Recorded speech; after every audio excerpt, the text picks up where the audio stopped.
Salut tout le monde, bienvenue par ici.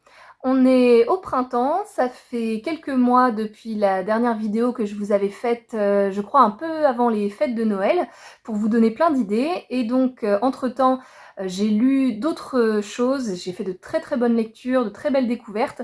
Et donc c'était le moment de vous faire un petit topo. Il y a des livres que j'ai ici avec moi, il y en a d'autres que je n'ai pas. Et comme d'habitude, je vous mettrai la couverture quelque part. Et vous pourrez retrouver aussi tous les titres dans la description, vous ne serez pas perdus. Je vais démarrer tout de suite, hein, trêve d'introduction. Donc, parmi les super lectures que j'ai faites récemment, que donc je n'ai pas avec moi, il y a en premier le roman Repentir de Cécile Ladjali, qui a été une lecture très dérangeante à certains moments, qui m'a pas toujours mise à l'aise, et en même temps, moi j'aime bien aussi me faire un peu bousculer par certains livres, et c'est un roman qui m'a énormément intéressée parce qu'il va nous questionner sur les notions de bien et de mal avec un grand B, un grand M, la notion de tolérance à l'infamie, à la violence quand ce sont nos proches et des gens qu'on aime qui en sont les auteurs, et jusqu'à quel point on peut pardonner et tolérer ça, à quel moment la limite est franchie et on ne peut décemment plus rester les bras croisés et trouver des excuses à ces personnes. Ça parlait aussi de se guérir, ou en tout cas essayer de mettre de l'ordre dans ses pensées et de trouver de la force et du courage pour s'opposer à ce genre de comportement à travers les arts qui peuvent avoir des vertus assez thérapeutiques, très bienfaisantes, à travers notamment le principe de la némésis, n'importe quoi, de la catharsis. Voilà, ça se voit pas du tout que j'ai fait des études de théâtre. De la catharsis. Voilà, donc ça c'était absolument passionnant. Et si ce genre de questions vous intéresse, je vous invite vraiment à découvrir ce roman. Ensuite, j'ai lu un court texte de Lionel Trouillot qui s'appelle Bréviaire des Anonymes, que là aussi j'ai beaucoup aimé. C'est l'histoire d'un jeune homme à Haïti qui est le neveu, mais en réalité c'est carrément son fils adoptif, du chef du gouvernement, du tyran d'ailleurs, d'Haïti, et qui, grâce à son oncle, à du piston, va trouver un job avec un titre un peu ronflant qui sert pas à grand chose.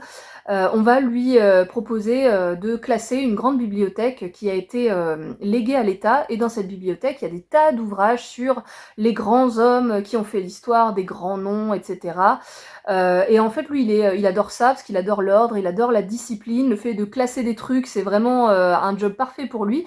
Et puis, il est passionné par donc les grands événements de l'histoire. Bref, il est parfaitement à sa place. Et en fait, il va donc pour ça se retrouver dans une petite ville au bord de la mer, à un coin, une extrémité de l'île. Il y a absolument personne, il y a juste un type qui tient un bar, mais c'est totalement abandonné, désert. Et donc il va se plonger dans ce travail, et au fur et à mesure, il va écrire des lettres à son oncle pour lui rendre compte de ses pensées, de ses réflexions et de l'avancée de ce classement. Et petit à petit, il va se rendre compte qu'il entend des voix, il y a des récits qui viennent à lui, des fantômes qui peuplent cette vieille maison où il travaille, et ces voix vont lui rapporter l'histoire des anonymes en fait qui ont peuplé cet endroit, qui y ont vécu, qui y ont souffert, et dont le nom n'apparaîtra jamais dans les grands livres d'histoire, alors que en fait c'est tout un pan de la société qui a énormément d'importance aussi, mais qu'on ne voit jamais, les invisibles. Et en fait, lui va se laisser bouleverser, chambouler par leurs récits, et ça va modifier de plus en plus tout ce qu'il croyait être vrai, sa vision des choses, qu'il est quand même pas mal endoctriné par son oncle. Donc c'est très intéressant, et puis c'est très bien écrit. Lionel Trouillot a une sorte de style que j'aime beaucoup, qui mélange un vrai lyrisme, c'est très poétique, et en même temps des choses très justes et très percutantes sur les élites corrompues, l'état de la société, où les classes sociales sont complètement clivées, et où il y a un énorme fossé entre les uns et les autres. Donc bref, ça, c'était aussi une très bonne lecture. Je crois que c'est tout pour ceux que je n'ai pas. Ah non, il y en a un dernier, qui est Les fantômes de Sheerwater de, Charlotte McConaghy qui avait, déjà écrit Je pleure encore la beauté du monde. Moi, je n'avais pas lu son précédent, il a eu un beau succès, si je me souviens bien. Et donc son nouveau, ça nous transporte sur une petite île au large de l'Australie, donc assez paumée, hein, assez loin de l'Australie, une base scientifique où des chercheurs ont installé un laboratoire, ont travaillé là pendant plusieurs mois, et leur job consistait à recueillir tout un tas de graines, de tout un tas de plantes de par le monde, pour en faire une sorte d'immense réserve, les étudier, les classer, les trier, et pour potentiellement les utiliser en cas d'énormes catastrophes climatiques mondiales pour replanter des plantes nécessaires à la survie de l'espèce humaine. Cette île, elle est battue par les vents, il y a des énormes tempêtes, elle est vraiment menacée d'être submergée à tout moment, et on va suivre une famille, donc le père et ses 3 enfants, qui sont un peu les gardiens de cette île. Ils habitent dans un phare, et il y a plus qu'eux en fait sur cette île. Tous les scientifiques sont partis, on ne sait pas trop pourquoi au début, mais c'est un peu bizarre. Et ils vont faire la connaissance d'une femme qui est arrivée par un petit bateau qui s'est échoué, qui a failli se noyer dans la tempête, et qui est là pour chercher son mari, qui était l'un de ces scientifiques.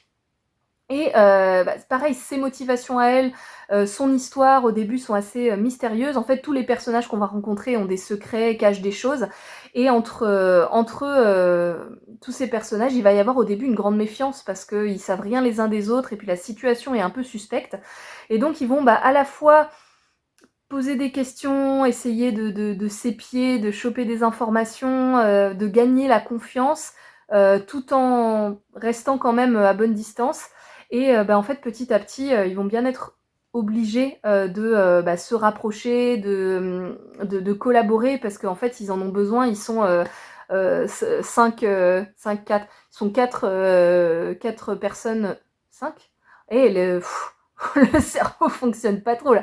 Ils sont donc 5 personnes sur une île assez hostile, au climat dangereux, et à un moment il faut bien se serrer les coudes. Donc ça va aussi aborder le concept de famille choisie, puisque en fait petit à petit ils vont s'attacher quand même les uns aux autres, ils vont se révéler un petit peu de leur histoire, et vont naître des amitiés, des histoires d'amour, et des liens très très forts. Donc c'est vraiment un super roman, à la fois pour toutes ces relations de plus en plus complexes, mais de plus en plus belles entre ces personnages, avec un bon suspense, puisqu'il s'est quand même passé des trucs très bizarres sur cette île, et il faut comprendre pourquoi. Voici pour les titres que je n'avais pas avec moi. Et après, à côté de moi, j'ai un petit tas, donc je vais les prendre dans l'ordre où ils viennent, et je vais essayer d'aller rapidement. Donc le premier que je veux vous présenter, c'est un gros coup de cœur, ça s'appelle Le secret de Tircé, et j'ai adoré ce livre pour la plume de l'autrice, qui est suisse, je crois, si je ne dis pas de bêtises. La Tribu, c'est une maison que j'aime bien, je trouve qu'ils ont vraiment un choix de texte de grande qualité.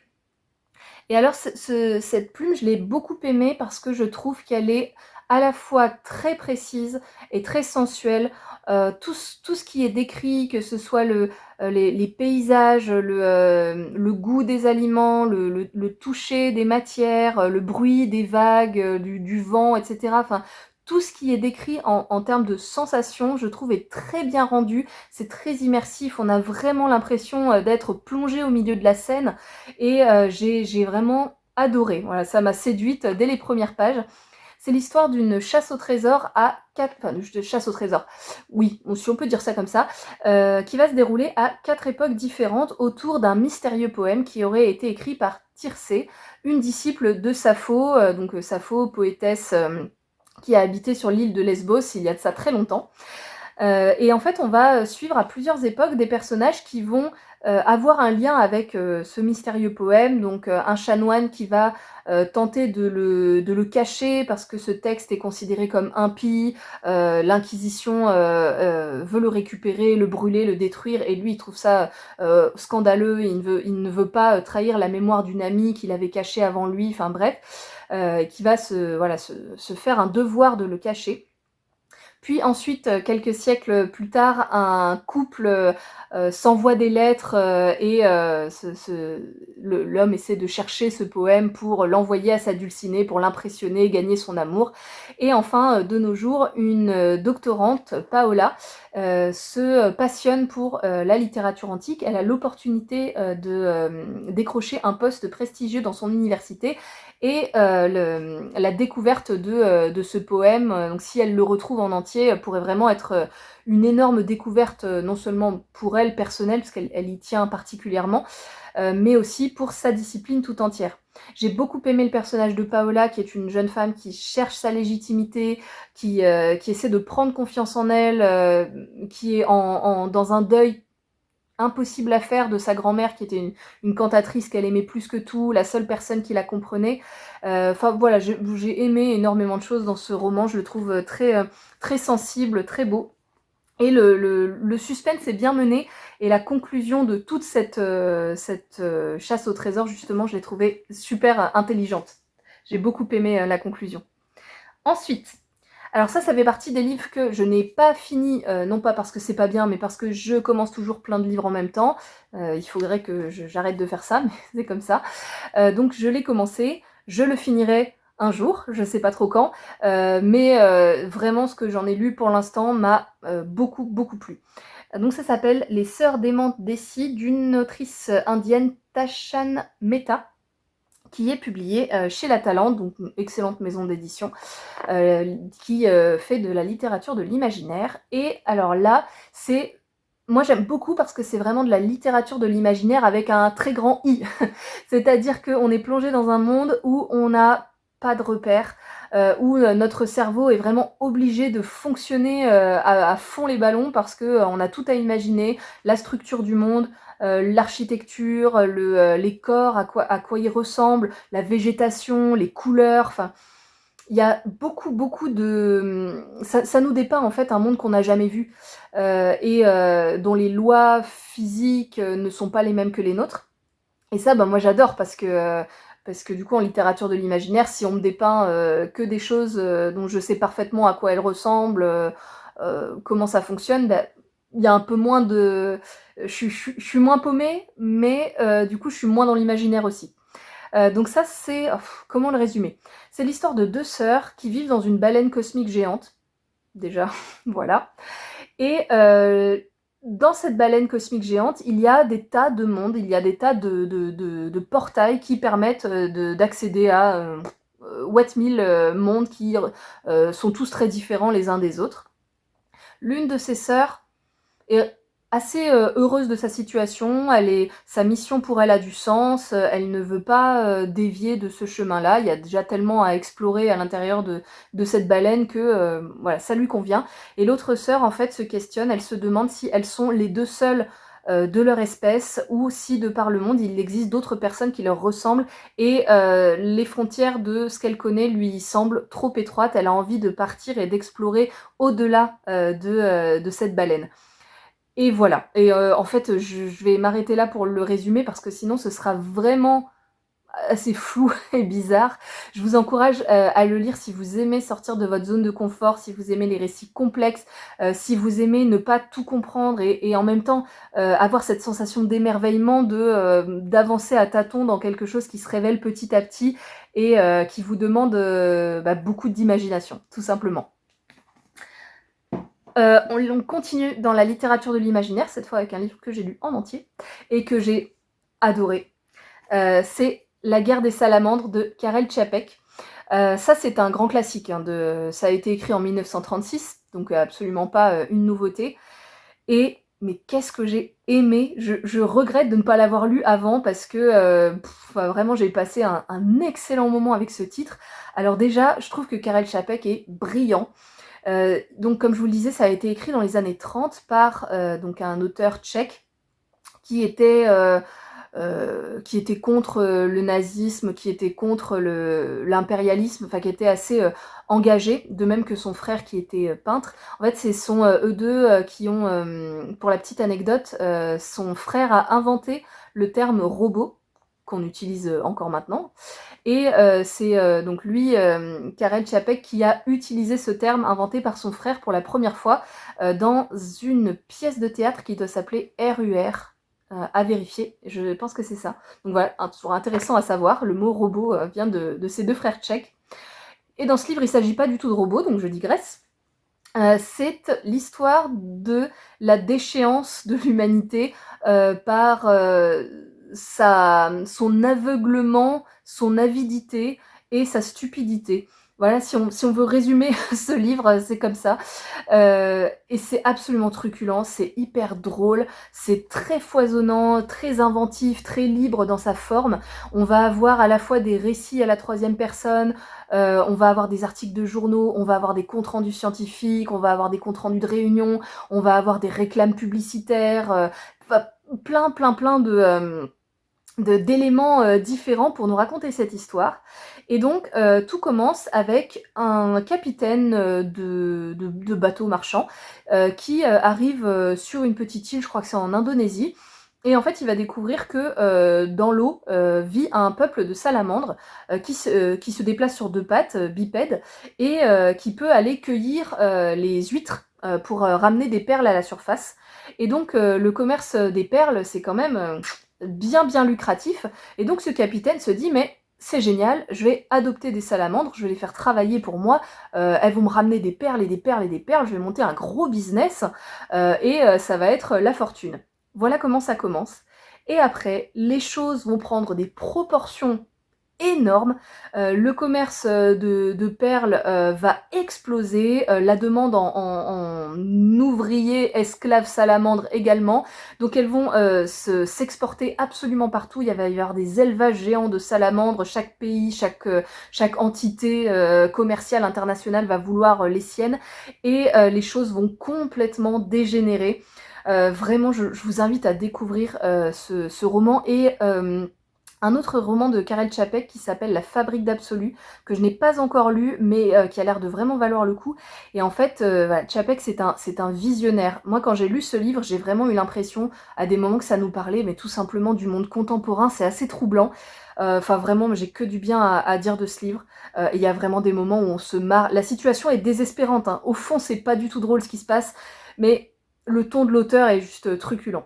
Donc ça, vraiment une de mes lectures préférées de 2026 tout entier, je pense. Ensuite, j'ai lu ce livre, Je suis la mère, de Elinana Laba. Moi, ça m'a beaucoup intéressée parce que ça parle de famille Sami, donc dans ce qu'on appelle la Laponie maintenant, au nord de la... Alors là, elles sont en Suède, il me semble, et je crois que les Sams s'étaient répartis entre le nord de la Finlande, le nord de la Suède, peut-être le nord de la Norvège aussi, enfin bref, voilà, toutes les parties très au nord. Et donc l'autrice est petite fille de familles Sami qui ont vu leur village inondé par la construction d'énormes barrages dans la région où habitaient donc ses ancêtres. Et elle, c'est vraiment des questions qui l'intéressent. Elle a déjà beaucoup documenté la vie de ses Samis et les difficultés auxquelles ce peuple a dû faire face, notamment à cause de l'industrialisation du pays. Elle l'a déjà documenté dans un livre avec donc beaucoup de photographies, beaucoup de témoignages qui doit s'appeler Vie de Sami, et que j'avais déjà présenté dans une précédente vidéo. Et donc là, elle continue ce travail de témoignage à travers ce roman où on va suivre donc une famille qui revient de transhumance, je crois, un été, et qui va trouver son village complètement inondé, les huttes qui ne dépassent plus que de quelques centimètres, et le lac qui emporte tous leurs souvenirs, tout ce qui leur était cher. Et en fait, du coup, on va suivre ces personnages qui vont tenter de continuer à vivre malgré tout, parce que il faut travailler, il faut pêcher, il faut s'occuper des rennes. On ne peut pas tout abandonner comme ça, mais qui n'ont plus, qui n'ont plus de maison. Et on va suivre aussi en fait tous les bâtons dans les roues très injustes et franchement dégueulasse, il n'y a pas d'autre mot, que leur met le gouvernement à ce moment-là, puisque on leur interdit même de construire des maisons en dur, sous prétexte que de toute façon les Samis sont des nomades, ils n'ont pas besoin d'avoir d'habitat fixe. Donc c'est absolument révoltant, mais c'est aussi très émouvant parce qu'on a là des personnages très courageux qui font vraiment face à des choses atroces, qui se retrouvent sans foyer, sans presque aucune possession, dans une très très grande précarité, et qui, pour certains, effectivement, vont difficilement, voire pas s'en relever, et pour d'autres, se battre jusqu'au bout avec une énergie, une férocité qui force l'admiration. Et évidemment, ces différentes postures vont mettre des tensions au sein même de familles qui auparavant étaient assez soudées et vont petit à petit faire un peu exploser la communauté. Donc c'est voilà, moi je trouve ça très intéressant, c'est très documenté, c'est inspiré de faits réels. C'est toujours pas mal de savoir un peu ce qui s'est passé à ce moment-là pour des peuples, opprimés. Donc je suis la mère, très très bien. Alors, il y a 2 livres dont je veux vous parler. Je vais quand même les présenter un par un, mais je vais vous les montrer ensemble aussi parce qu'ils ont, je trouve, beaucoup de points communs. Donc c'est ces deux-là, L'heure de la vache et Porter la faute. Donc on va commencer par celui-là, c'est celui que j'ai lu en premier. Porter la faute de Johanna Helmi, c'est traduit du bulgare par Marie Vrina. Et pareil, j'ai vraiment adoré cette lecture qui m'a embarquée tout de suite, qui m'a beaucoup touchée. On va suivre 3 générations de femmes.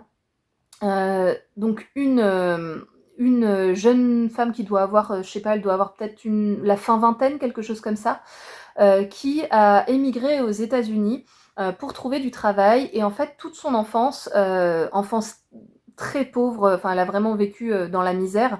Toute son enfance, elle a eu l'image des États-Unis comme le pays de la liberté, le pays où se faire de l'argent est très facile, où on peut avoir tout ce qu'on veut, enfin le rêve américain, quoi. Les paillettes, etc. Et donc, devenue jeune adulte, elle émigre là-bas. Et en fait, elle va très vite se rendre compte que le rêve américain, c'est pas pour tout le monde, et que quand on est émigré, qu'on parle pas la langue, qu'on est étranger à cette culture, en fait, on récure des toilettes et on travaille dans des restaurants en étant très mal payé et en subissant du racisme, etc. Donc voilà, le rêve américain, bof.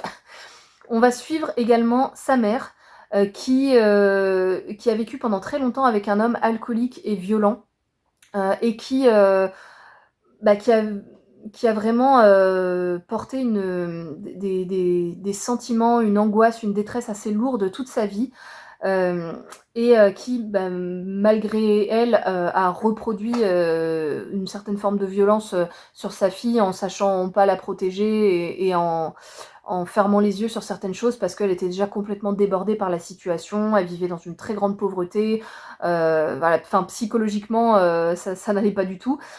Et en fait, cette femme a attendu pendant très très longtemps de vivre, et pourtant elle était, c'est quelqu'un qui n'est pas bête, enfin qui a fait des études de médecine, qui aurait pu avoir une vie un peu confortable, mais qui a hésité pendant trop longtemps à prendre ses clics et ses claques et se barrer. Et enfin, on va suivre donc la mère de sa mère, la grand-mère, alors qui, elle, a également vécu dans une très grande pauvreté, dans une grande violence, mais dans un milieu rural, donc encore autre chose, à la ferme, après d'une belle-mère complètement tyrannique, d'un époux absolument horrible, négligent, enfin, etc., etc. Bref, en fait, ces trois femmes de 3 générations ont des liens assez compliqués. Et en fait, ce qui est très beau, c'est que on sent que c'est très difficile pour elles de s'aimer les unes les autres parce qu'elles ont beaucoup, beaucoup de rancœur. Elles ont beaucoup de choses à se reprocher. Elles ne se comprennent pas forcément. En plus, elles sont, voilà, la société se transforme assez vite. Et en fait, entre elles trois, il y a quand même des gros écarts qui font que la compréhension est difficile.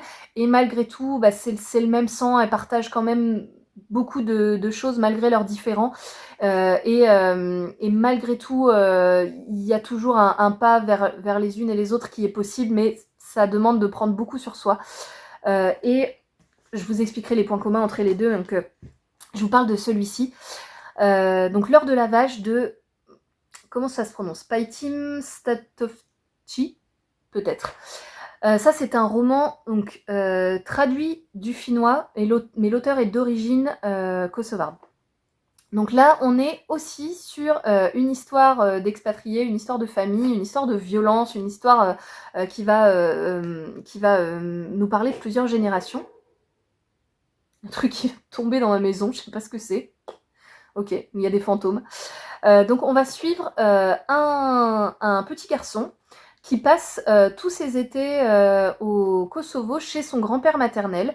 Sa famille a émigré en Finlande parce que, bah, c'était la guerre au Kosovo, donc ils ont fui, ils ont fui, cette guerre et ils se sont installés, très, très loin de chez eux, pareil un pays où ils maîtrisent ni la langue ni les mœurs.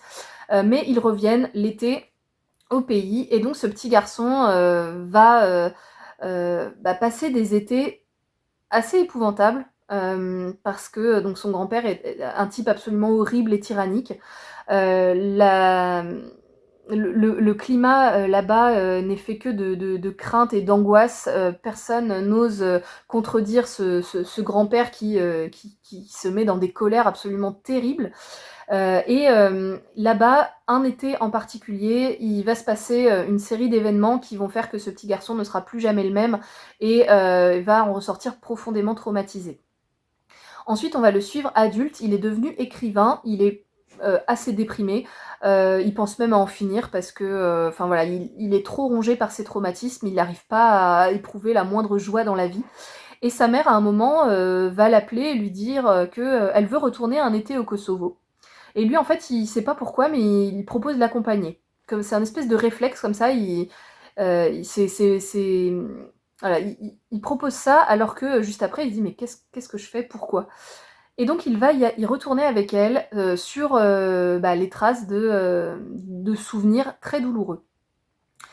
Et donc, petit à petit, au fur et à mesure qu'il va, rester là-bas, croiser, d'anciennes connaissances, se rendre compte aussi à quel point le pays a changé, enfin voilà, au fur et à mesure qu'il va se réimmerger, dans ce pays et cette culture, les raisons profondes de son retour, vont, apparaître petit à petit plus clairement à son esprit. Ces 2 livres, ils se ressemblent, beaucoup je trouve. Alors déjà, ils sont tous les 2 très émouvants. Ils dépeignent, des relations intergénérationnelles qui sont très compliquées parce que, il y a toute une génération, qui, a toujours vécu dans le silence, qui a toujours subi en se disant: «Bah, de toute façon, c'est comme ça, il y a rien à y faire, oui, oui, on me tape sur la figure, on me fait subir, et ceci et ceci et cela, j'ai le droit de rien dire, faut juste que je subisse et que je la ferme, mais c'est comme ça, je j'ai pas mon mot à dire». Et dans ces 2-là, il y a une nouvelle génération, la jeune génération, qui, décide qu'en fait ça suffit le silence, les non-dits et qu'à un moment, cette situation est intolérable et ça doit changer. Donc ça, c'est leur premier point commun. Le deuxième, c'est, ce que ça dit du fait d'être expatrié, de ne pas savoir quelle est sa place, entre un pays d'origine où on n'est pas bien, on a vécu des choses traumatisantes, on n'a pas, éprouvé beaucoup de bonheur, et on l'a fui pour de bonnes raisons et le pays d'accueil qui n'est pas si accueillant que ça, où on vous fait bien comprendre que, vous n'êtes pas d'ici, que vous n'avez pas votre place, et que vous ne serez pas assimilés, où les humiliations, les brimades et cetera vont bon train et en fait ça m'a beaucoup émue, j'aime beaucoup les récits qui parlent de ça, parce que je trouve que ça nourrit beaucoup mon empathie et ma réflexion à ce sujet. Moi j'ai toujours, vécu en France, j'ai voyagé dans différents pays, parfois même dans des cultures, assez, éloignées de la mienne, mais je n'ai jamais vécu ailleurs pour un long moment, et j'ai voyagé dans des pays où, on me faisait pas spécialement sentir comme indésirable. Et ça doit être très, très dur à vivre et je trouve que, vu l'actualité, vu le climat un peu, délétère et certains discours politiques un peu nauséabonds sur, les étrangers, et cetera, enfin, vous voyez certainement de quoi je parle. Je trouve que c'est important de se plonger dans ces vies-là, dans, les textes qui abordent ça et d'essayer, bah, de faire preuve d'un petit peu de compréhension, un peu d'empathie. Donc voilà, ça pour ça, je trouve que ce sont 2 textes importants et en plus, bah, qui sont extrêmement bien écrits, très touchants. pas facile, surtout pour l'heure de la vache, hein, qui est assez hardcore, on va dire, dans ce que subit ce pauvre garçon. Mais néanmoins, avec de très belles plumes, beaucoup de sensibilité. Enfin, voilà, je m'arrête là, parce que sinon je vais vraiment vous en parler pendant très longtemps, mais je les ai trouvés extraordinaires. Et enfin, la lecture en cours qui est Si la reine meurt en hiver de Cédric Duroux. Ça vient de sortir et je suis plongée dedans, je dois en être à 170 pages, quelque chose comme ça. Je trouve ça hyper immersif, je suis très accrochée, j'ai très envie de savoir la suite. On est dans une société dans le futur, mais le futur assez proche. Et les gens ont désormais le moyen de pimper un peu leur vie grâce à des agences qui vont leur proposer de mettre à leur service donc des comédiens, des comédiennes professionnelles formés pour ça, pour répondre à leurs exigences. Donc ça peut être par exemple prendre un abonnement pour pimenter sa vie sexuelle et l'agence va donc solliciter une personne qui va devenir votre amant, votre amante. Ça peut être voilà, avancer dans sa vie professionnelle, avoir plein d'opportunités de carrière et l'agence va donc faire en sorte que vous décrochiez des gros contrats, etc. Ça peut être aussi se sentir moins seul et donc l'agence va faire en sorte que vous rencontriez des amis. Vous voyez un petit peu le principe. Tout ça, évidemment, c'est payant et c'est assez cher, mais ça fonctionne très très bien. Il y a des tas de personnes qui sollicitent des agences et on va suivre plein de personnages qui vont être soit des agents, soit des clients, soit du personnel des différentes agences, donc tous ceux qui sont à l'administratif, qui recrutent, qui recrutent les agents, qui leur fabriquent de faux souvenirs, de faux comptes sur les réseaux, enfin bref. Et on va également suivre des militants qui sont contre ce principe des agences et qui essaient de les saboter.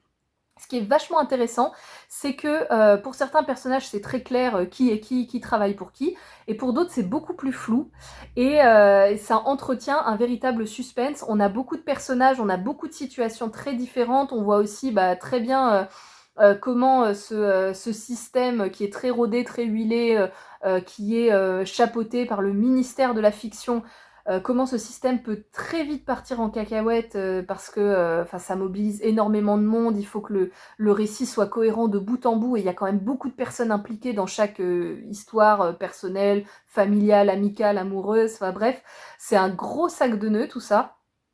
C'est hyper intéressant sur ce que ça raconte de nos sociétés contemporaines aussi, c'est bien construit, donc ça vraiment ça peut être votre petit pavé de l'été, hein, parce qu'il y a de quoi faire. Voilà, si vous n'avez pas le temps de le lire là tout de suite, emportez-le pendant vos vacances parce que ça va vous tenir en haleine, c'est vraiment très plaisant. Donc voilà, pour la lecture en cours. Est-ce que j'ai oublié un truc? Non, je crois pas. J'aurais peut-être est-ce que j'ai un... Oui, non. Je voulais vous en proposer un autre que j'ai pas encore lu qui me tentait, mais de toute façon, je l'ai pas. Je le retrouve pas, je sais pas où il est. Donc, on va juste s'arrêter là. J'espère que ça vous a plu, que ça vous a intéressé. Bon, je vous fais un petit speech que je vous ai peut-être déjà fait, je ne sais pas, mais si l'une de ces lectures vous intéresse, n'oubliez pas d'aller en priorité chez vos libraires indépendants, parce qu'Amazon c'est caca. Et voilà, dites-moi si vous en avez lu certains, ce que vous en avez pensé, ou même si vous avez des recommandations à nous faire en commentaire, c'est avec plaisir. Et je vous dis à la prochaine fois. Salut!